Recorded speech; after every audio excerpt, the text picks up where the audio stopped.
All right, so when women lose their jobs, their lives become a lot like the lives, not really like their mothers, but really almost more like their grandmothers in terms of how their lives changed. They've got like multiple family members moving into their homes and trying to deal with shortages and unemployment. And so that's the end of the household economy I have there.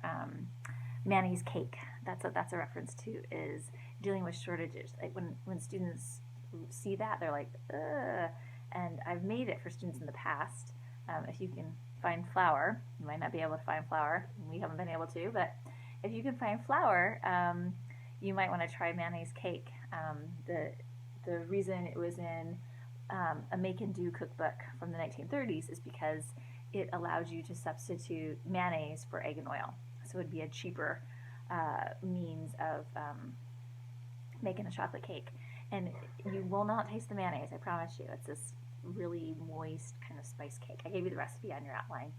But it's there to kind of reflect the way that women had to kind of readjust their lives. And we just came out of this like 20s, like flappers and what have you, and now there's this kind of like step back, if you will, in terms of like women's roles and what's going to be expected of them. There's a key phrase from this time: use it up, pour it out, make it do or do without. I put that on your outline too. That again sort of speaks to those ideas of like dealing with shortages and substitutions and what have you in the context of this economic downturn that people are facing. The marriage rate is going to totally drop because people can't afford to feed themselves, much less feed a family. And so the birth rate is going to become the lowest in our class. Yeah, even more so probably than today, and that the number of people dying nearly outdistances the number of people being born, which is not good for trying to sustain your community.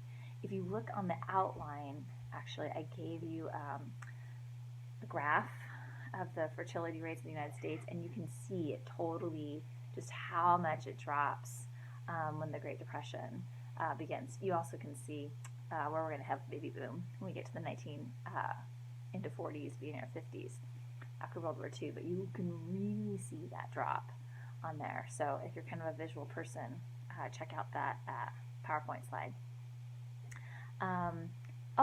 Another thing to point out is during the Great Depression, women get access to birth control.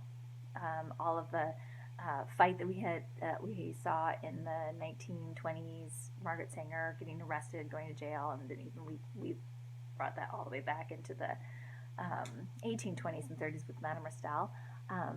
That women would get arrested because if the Comstock law said if you sent anything obscene through the mail or if you distributed anything obscene, you could be arrested. Well, that is gone away with, and women they probably can't afford it, but they can now legally get access to birth control. The federal government takes off the restrictions against that. Now, of course, that it benefits the society at large for women not to have more children. That's done away with. And then the migrant mother, this really reflects kind of a shifting way of thinking about the role of the government.